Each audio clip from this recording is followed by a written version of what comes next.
morning flash update, and we're now on August 18th, 2020, Tuesday, and this is just after 9:30 a.m. in the morning. What a wild morning already it is. We went up, made new highs in the S&P, sold off all of 5 minutes ago into a new low and getting a bounce. Now keep in the back of your mind, it is Tuesday, you had a rally on Monday. It's not at all uncommon that the market tries to reverse some of those gains on a Tuesday that it made in stock indices. In the metal markets, the gold market's gotten up to 2024. It just made, in 5 minutes ago with the stock market, it broke through this low, to that low, made a new low on the day and has bounced in, 3 minutes or so, back to the 1998 level. I'm going to go positive here. Dollar index, the dollar index got as low as 92.11, getting a small bounce right now, but most currencies are against it. And the leadership role of the dollar right now, that is in the bear territory. The other currencies are gaining against it. We're not doing as well as many countries, contrary to what you're hearing on COVID, where we're at, and economic recovery, whatever that means. Grain markets, you had such a big gain yesterday that it's not a surprise that the market's trying to set back or at least consolidate that gain a little bit. Bonds and notes stable to slightly higher.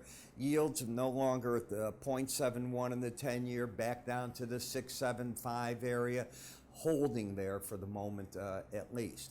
Now, if we take a look at the data on housing, a powerhouse amount of data. I mean, the housing industry is back, and it's back in full-blown, whatever you want to call that. The starts, 22.6%. They were looking for 3.7%. Permits, what's going to be built, up 18 and nearly 19% compared to they were looking for, and I thought that was good, 4.7%. And they revised up the June numbers. Retail sales, if you look at them, at best, they're overall stable. I think that's about all that you can say. They're certainly not better than a year ago, but I don't think we expected that. But they're no longer falling apart either. So they're stable, but that's not going to lead you out of all this malaise. In order to get out of this malaise, in my opinion, you got to do something with COVID. OPEC talked about that today, and one of the things that OPEC was saying was how do they figure out what to do with the oil production when if COVID continues and this gets worse, for example, how do you play that into it? Where are they? OPEC wants to increase production, but the demand sector of that, not the super strong thing you might think. So we'll see what goes on there. You know, one of the things that you'll discover that I do is I put out 2 videos a day. For those of you that trade ETFs and spiders as well as the futures, we put together a package for you. A lot of people like to trade the spiders and the ETFs, the GDX, the GLD, the SLVs. I can go on and on with the symbols. But I do the same thing in that video than I do in the futures. I use the same type of chart analysis. I give you ideas as what I'm seeing for tomorrow. In other words, we're going to talk the market fundamentals. At the end of the day, we're going to talk support resistance zones on the chart, the idea of where to come into the market, where you'd be wrong if you come into the market, where you'd be right, profit objectives, stop theories. You got to have all that together. The idea there is to give you confidence in your own trades. Now, in the futures, I'm going to cover all these categories. In the ETFs, I'm going to cover all these different categories. I'm already up to 36 charts here, 40 in the futures package. So there's an awful lot of data for you to work with on it.